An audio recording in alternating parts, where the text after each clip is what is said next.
Furacão Ian passa por Cuba e segue rumo à Flórida. Deve ganhar força nas próximas 72 horas e ficar com ventos de 240 km por hora. Ministro de Relações Exteriores, Carlos França, faz visita à Flórida, se encontra com o cônsul do Brasil em Miami e com líderes brasileiros da comunidade. New York vai instalar câmeras de vigilância em 6.000 vagões de metrô para combater a violência na cidade. Califórnia lança programa inédito de ajuda aos sem-teto. Moradores de rua vão receber salário para recolher lixo. E de olho no céu, Júpiter vai ficar bem próximo da Terra hoje à noite e vai dar para observar o planeta mais brilhante e intenso. Sabe qual será a distância da Terra? Ela vai ser a menor registrada nos últimos 69 anos.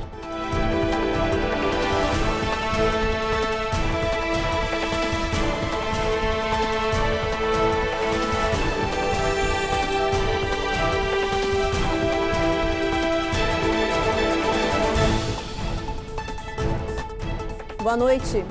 O Jornal Américas no Ar começa com a notícia de que o ministro de Relações Exteriores do Brasil, o Carlos França, esteve aqui na Flórida neste final de semana para um encontro aí com o cônsul-geral do Brasil em Miami e com representantes da comunidade brasileira também. Foi um almoço inédito e seleto para cerca de 50 pessoas. Foi dedicado aos representantes da Flórida nas áreas sociais, comerciais, empresariais, culturais e com a presença de líderes comunitários. O cônsul-geral do Brasil em Miami, André Oldenbright, lembrou a importância da comunidade de 500 mil de pessoas no estado. Ele disse que o Brasil é o maior parceiro comercial da Flórida e o 5º maior investidor externo, e completou: há um reconhecimento do Estado em relação à comunidade brasileira, na sociedade da Flórida, na estrutura política da Flórida. O ministro Carlos França fez questão de ouvir o depoimento e questionamentos dos convidados e lembrou o objetivo do encontro. Ouvir as necessidades da comunidade aqui, poder aprimorar o que já vínhamos fazendo no Itamaraty, o atendimento consular aos brasileiros que estão aqui, mas também a comunidade de negócios que deseja fazer negócio com o Brasil. E também ouvi aqui a questão relativa aos direitos das mulheres. Durante o encontro, que durou cerca de 3 horas, jornalistas, produtores, empresários e líderes comunitários falaram e ressaltaram a importância dos seus trabalhos junto à comunidade. Entre outros temas, como eleições no exterior, abertura de novos consulados nos Estados Unidos e apoio a instituições que dão suporte a vítimas de violência doméstica, o ministro Carlos França ressaltou o apoio do Itamaraty à arte e à cultura brasileira no exterior e a importância desse encontro para conhecer as necessidades dos brasileiros nos Estados Unidos através de líderes comunitários. Foi muito importante para mim poder ouvir. Eu já havia feito isso no consulado junto com a comunidade brasileira em Nova York, estive lá também com empresários no mês de julho. Eu visitei a ONG Mantena em Newark. Pretendemos fazer também, cada viagem minha ao exterior, fazer esse trabalho. Ainda falando de brasileiros, para quem sonha em estudar aqui nos Estados Unidos, acontece no Recife uma feira de educação que está oferecendo bolsas de graduação para mestrado, doutorado, olha isso aqui no território americano. O programa é promovido pelo Departamento Americano de Estado, através aí do ABA Global Education, em parceria com o Consulado dos Estados Unidos. Essa campanha tinha sido paralisada nos últimos 2 anos por causa da pandemia, mas agora voltou a atrair jovens talentos e a oferecer também oportunidades aos interessados em estudar no exterior. Vários representantes de universidades americanas vão participar dessa feira aí no Recife, dessa feira de educação, e os brasileiros podem conversar pessoalmente com os especialistas e saber quais são as ofertas. A ABA tem escritórios em mais de 40 países, incluindo o Brasil. E olha, vai entrar em operação em dezembro mais uma rota de voos diretos do Brasil aqui para os Estados Unidos. Vai sair de Belém, no Pará, rumo a Fort Lauderdale, na Flórida. As passagens já começaram a ser vendidas. Essa rota voltou a ser atendida pela empresa aérea Azul, que tinha suspendido o serviço durante a pandemia. Os aviões vão decolar de segundas, quartas, sextas e domingos também. E para quem está procurando emprego, a rede de lojas de varejo Target abriu mais de 100 mil vagas aí temporárias para o final do ano. A empresa disse que 30% desse contingente aí deve ser contratado definitivamente para 2023.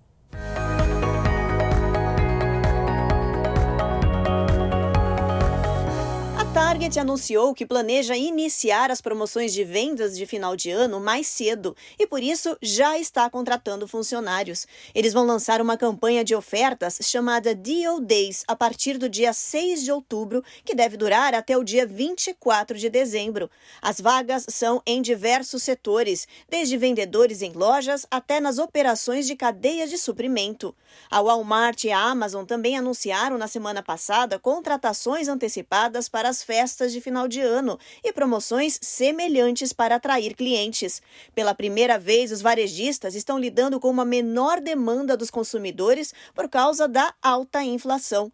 Eles estão oferecendo campanhas e promoções para poder vender os estoques. A previsão de vendas para o final do ano é de um aumento entre 4% e 6% em comparação com o crescimento de 15% de 2020 a 2021. E no próximo bloco, a gente te mostra que os sem-teto na Califórnia vão receber salário para limpar o lixo das ruas. Cada saco coletado vai render $2. Esse projeto pioneiro aí já tem chamado a atenção do resto do país. E você vai ver também que mais um indicador americano apontou recessão inevitável aqui nos Estados Unidos. Os empregos podem ser os próximos a serem afetados pela crise econômica. Especialistas já prevêem demissão em massa. Daqui a pouquinho, a gente volta.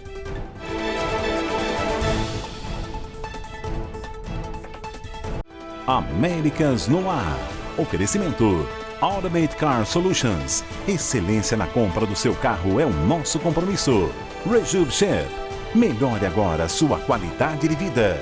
Prime Shield. Precisando construir ou reformar seu ambiente? Temos o piso ideal para você. Acesse primeshield.com.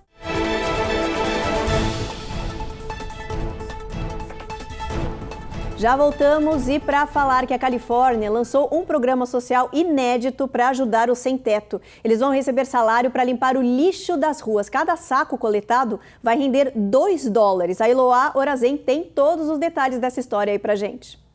A Califórnia é o estado com a maior população de rua do país e conta com quase 160 mil pessoas desabrigadas. Por isso, projetos sociais são tão discutidos e implementados na região. Mas nem todos são tão bem-sucedidos quanto Trash for Cash, ou lixo por dinheiro, em tradução literal.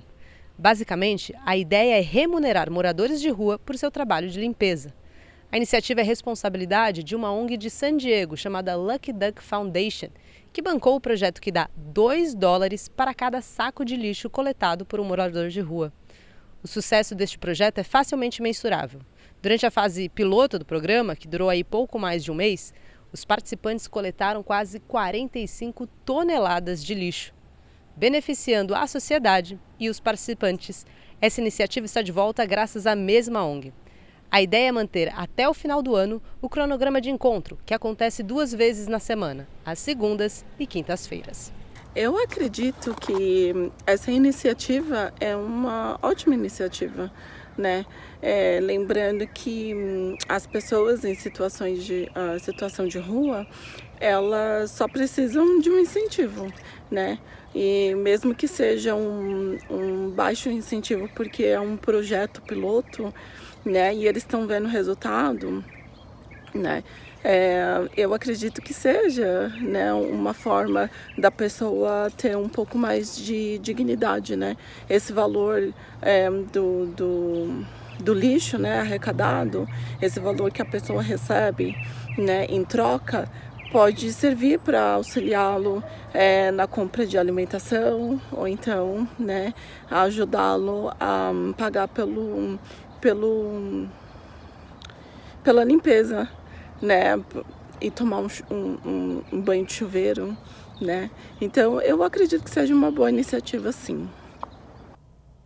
E o assunto agora é economia. O barômetro americano, um importante indicador da saúde econômica aqui do país, registrou queda pela 6ª vez seguida. Isso é um claro sinal que os Estados Unidos caminham sim para a recessão até o final deste ano. O principal fator de preocupação é a política monetária americana. Na semana passada, o Fed, o Banco Central Americano, subiu os juros outra vez, apertando ainda mais o cinto econômico no país para tentar controlar a inflação. A alta dos juros foi de 0,75 ponto percentual. Hoje, a taxa está entre 3% e 3,25%. A inflação alta não é um único índice negativo. Este mês, a economia americana registrou queda de 0,9% no PIB, o Produto Interno Bruto. Soma-se a isso o cenário geopolítico de guerra entre Rússia e Ucrânia e o rescaldo da pandemia de Covid-19. Analistas dizem que os Estados Unidos já estão tecnicamente em recessão, mas para configurar esse cenário oficialmente precisa registrar 2 trimestres consecutivos de queda no PIB. Isso ainda não aconteceu por causa do mercado de trabalho do país, que continua aquecido. Em economia, muitas vezes as decisões são entre aquilo que é ruim e o catastrófico. O Fed sabe que o aumento de juros tende a frear a economia e, consequentemente, gerar desemprego e, eventualmente, recessão. Uma recessão que parece cada vez mais próxima e inevitável. O que a gente ainda não sabe é qual será a magnitude dessa recessão, né? O quanto ela vai impactar em termos de renda, trabalho e desemprego. Mas, infelizmente, esse parece ser um mal necessário para domar um problema que vem afligindo o mundo inteiro, que é o da inflação, controlar as altas de preço. Para isso, o Fed vem aumentando os juros e isso deve jogar a economia aí sim numa recessão, é o que a gente imagina. Olha, e não é só a recessão que está à vista não, viu? Se esse quadro de retração econômica se confirmar, os especialistas dizem que o mercado de trabalho deve encolher e muito. O país pode perder mais de 1 milhão de empregos. Muitos americanos podem ter problemas para encontrar trabalho num futuro próximo. O aumento na taxa de juros do Fed pode ter contribuído para esse cenário. De acordo com as projeções econômicas, o Banco Central está esperando ver um aumento no desemprego de 3,7% em agosto para 4,4% em 2023. Alguns especialistas dizem que pode até aumentar para 5% o desemprego. E isso significa entre 1 ou mais de 2 milhões de americanos demitidos. Os economistas estão acompanhando atentamente para onde a crise se encaminha para definir melhor esse cenário. E depois do intervalo, você vai ver que crianças que andam de bicicleta ou gostam de caminhar quando pequenas crescem com disposição para esportes e não se tornam sedentárias no futuro. A gente te mostra também o que New York está fazendo para combater a onda de violência que não para de crescer na cidade. A governadora anunciou planos de vigilância até para os 6 mil vagões de trens da metrópole. A gente volta já já.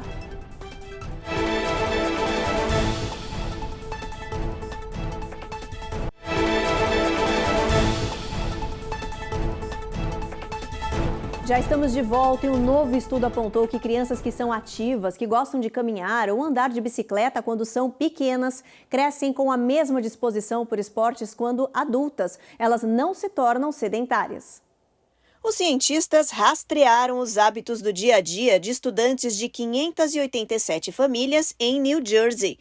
Descobriram que mais de 11% das crianças faziam os trajetos de bicicleta ou a pé quando iam para a escola. 4 anos depois, esses mesmos meninos e meninas mantinham os hábitos de caminhar ou pedalar para o colégio. Os pesquisadores se aprofundaram nos estudos e descobriram que 75% das crianças que viraram adolescentes ou adultos mantiveram as mesmas práticas. Para os estudiosos, a explicação é simples. Eles foram introduzidos aos hábitos saudáveis e à prática de esporte desde cedo. E isso acabou fazendo parte da rotina deles. Quando se integra um item ao dia a dia, dificilmente se retira, porque o corpo e o cérebro vão sentir falta e necessidade dessa tendência. A pesquisa sugere que os hábitos de esportes devem ser introduzidos nas escolas com as crianças bem pequenas para adquirirem o gosto. O resultado dessa pesquisa foi publicado na revista Preventive Medicine Reports. Quanto melhores forem os hábitos vividos na infância, maiores as chances de serem levados para a vida adulta. Grande parte das doenças crônicas e problemas estruturais encontram uma justificativa nas experiências e hábitos criados na sua infância. Por exemplo, crianças que pulam a fase do engatinhar na infância têm grandes chances de desenvolverem problemas de coluna, por não terem criado uma estrutura boa para que o andar fosse possível. Então você pode ser também um adulto que pratica atividade física, os 150 minutos recomendados pela OMS, porém tem hábitos sedentários. Esses hábitos são exemplificados quando você vai ao mercado, que está a 2 quadras da sua casa, e você resolve ir de carro. Quando você tem que subir para um segundo andar e você escolhe ir de elevador ao invés de ir de escada. Então os hábitos que você cria lá na sua infância vão refletir o adulto, ativo ou não, que você vai ser no futuro. E olha, mudando de assunto, New York vai instalar pelo menos 2 câmeras de vigilância em cada vagão do metrô até 2025. Dá para imaginar a quantidade de câmeras que vão ser usadas? Olha, só para você ter uma ideia, existem mais de 6.000 vagões de trens na cidade. A Carolina Camargo conta toda essa história pra gente. A ideia é tentar diminuir a violência e os crimes no metrô, que dispararam com a pandemia. Entre os casos noticiados recentemente, o caso de estupro de uma turista em uma plataforma neste mês, tiroteio em massa em um vagão no Brooklyn em abril, que deixou 29 passageiros feridos, e um tiro que matou o funcionário de um banco no mês de maio. A medida visa aumentar a confiança dos passageiros na segurança do metrô, declarou a governadora Kathy Hochul. As imagens dos carros do metrô serão armazenadas em um cartão de memória em cada câmera e estarão disponíveis para qualquer departamento de polícia local, estadual ou federal para ajudar a solucionar os delitos. O Metropolitan Transport Authority ainda está desenvolvendo o plano de aquisição e verificando qual fabricante de câmeras usará.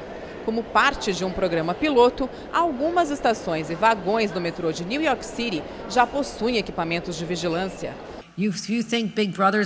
Você acha que o Big Brother está te observando no metrô?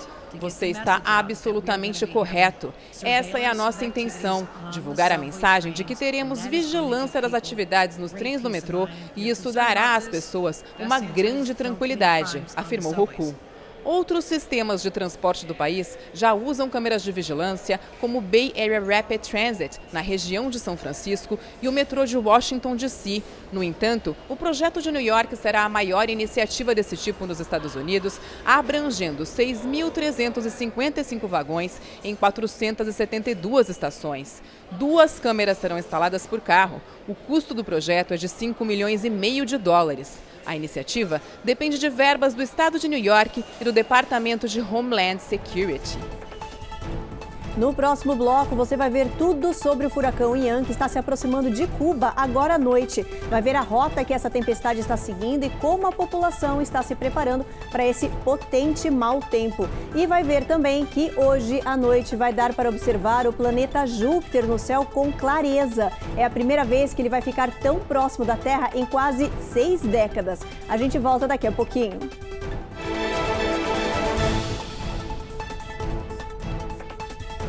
Américas no ar. Oferecimento Automate Car Solutions. Excelência na compra do seu carro é o nosso compromisso. Rejub Chef. Melhore agora sua qualidade de vida.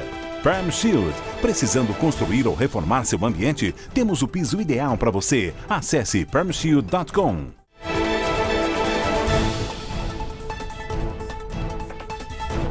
Já voltamos e para falar do ciclone pós-tropical Fiona, que atingiu o leste do Canadá no final de semana. Depois de passar aí por Porto Rico e pela República Dominicana como furacão, Fiona foi rebaixada, mas chegou com força total no Canadá. Pelo menos uma pessoa morreu.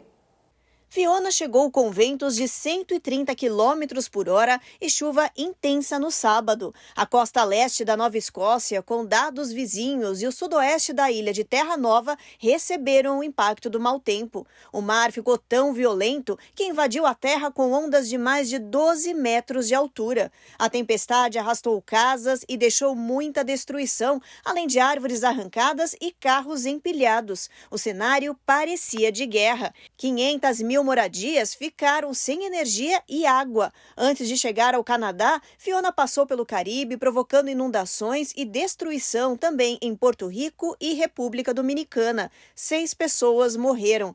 As autoridades agora do Canadá estão fazendo a Operação Rescaldo e levantando os estragos. Ainda não há uma previsão de quando a energia elétrica vai ser restabelecida na região. E olha, ainda falando de furacão, Ian está se aproximando aí de Cuba com ventos de 130 km por hora. Os meteorologistas dizem que depois de que passar aí por Cuba, deve ganhar força, se intensificar muito rápido nas águas quentes do Caribe nas próximas 72 horas. Pode chegar à categoria 4. A previsão é que atinja aí o centro da Flórida, região de Orlando e Tampa e nos arredores na quarta à noite. Autoridades já estão alertando aí que será uma tempestade de grande intensidade como nunca vista antes. A gente tem aí imagens de satélite para mostrar para vocês do espaço o tamanho dessa tempestade que segue em direção à Flórida. Bom, a repórter Carla Marinho, que está em Orlando, conta como estão aí os preparativos para a chegada desse mega furacão.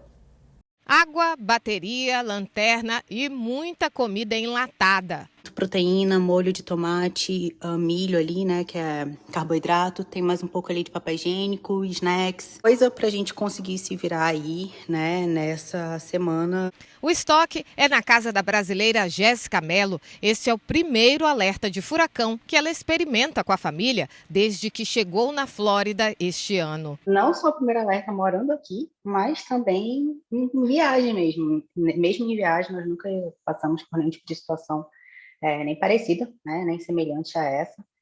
E aí é um conflito assim, de emoções, sabe? A gente fica realmente com medo, com receio do que possa acontecer.